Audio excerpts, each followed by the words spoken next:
Bwana Yesu, kweli sisi ni wanadamu na tunatamani kuishi vile tunavyotaka kuishi, lakini bado Mungu anatamani sisi tuishi kama Mungu anavyotaka tuishi. Kuna mahali tunashindana sana hapo katikati. Naomba utusaidie, utuwezeshe. Mwezeshe mtu huyu aliyesikia juu ya nguvu hii ya kivita, juu ya silaha ambayo akiwa nayo anaweza kushinda hii vita ya kustawi. Tumezungumzia vita ya ustawi wa kanisa, ambapo tunaona kabisa kipawa ni moja ya silaha bora kabisa ya kumshinda shetani. Maana naye anashughulika na vipawa vyetu, ananyonya vipawa, anafyonza vipawa, anataka kuua vipawa vya watu. Lakini Bwana, tumesema neno hili siku ya leo na limepita kwenye masikio ya watoto wako. Mungu uliye juu, ninaamini wana vipawa, umeweka vipawa ndani yao, na vipawa hivyo vipo kwa ajili ya kuinua kanisa, vipo kwa ajili ya kujenga, vipo kwa ajili ya kufaidiana. Binti huyu ana kipawa, mama huyu ana kipawa, baba huyu ana kipawa, watoto wetu wana vipawa, wote tuna vipawa, na Mungu nataka tuvitumie. Tusaidie Bwana, hata kama kuna namna, kuna upinzani kuvitumia vipawa, upinzani wa aina mbalimbali unaozuia wakati mwingine tushinde kuvitumia vizuri vipawa alivyotupa Yesu Kristo. Tupiganie, tusaidie. Umesema hutatuacha ili tutimize ile kusudi ambalo Mungu ameliweka kwetu sisi kupitia wewe Kristo. Tumeokolewa kwa faida wala si kwa hasara. Hakuna mtu ambaye ameokolewa kwa hasara ili apate hasara. Ameokolewa kwa faida. Ulimuita kwa faida. Bwana tusaidie. Tusaidie Bwana Yesu. Tusipate hasara bali tupate faida. Tupate faida. Neno lako linasema raha ya wokovu tuipate katika jina la Yesu Kristo.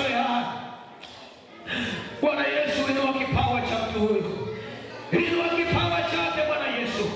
Anatamani kutumikia vizuri. Msaidie Bwana, hata kama tunakabiliwa na vita kimaisha, lakini msaidie kama ulivyomsaidia Daudi katikati ya uso wa Goliati.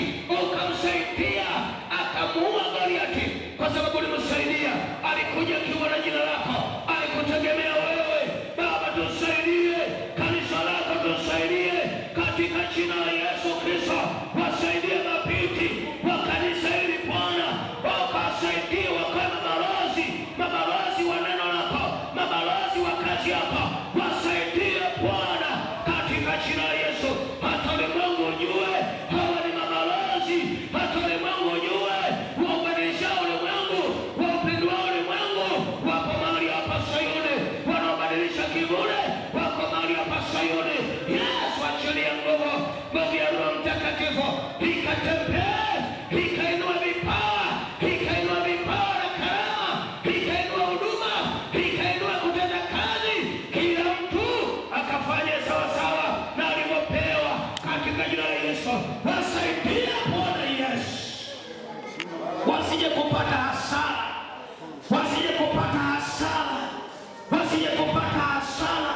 Umewapa ili wavitumie kwa ajili ya wote, ili wavitumie. Petro anasema ili tuvitumie kwa ajili ya watu wengine. Tusaidie Bwana kwa jina la Yesu Kristo.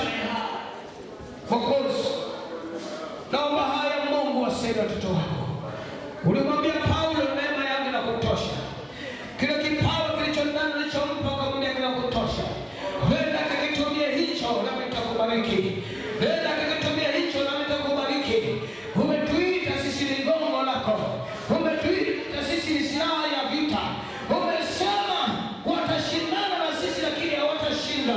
Na ukasema vita vyetu havipo katika mwili wa damu na nyama, lakini umesema tutashinda. Paulo amesema tunaweza mambo yote, tunashinda zaidi ya kushinda.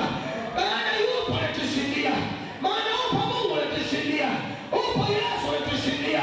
Kanisa lako naliweka mikononi mwako katika jina la Yesu Kristo.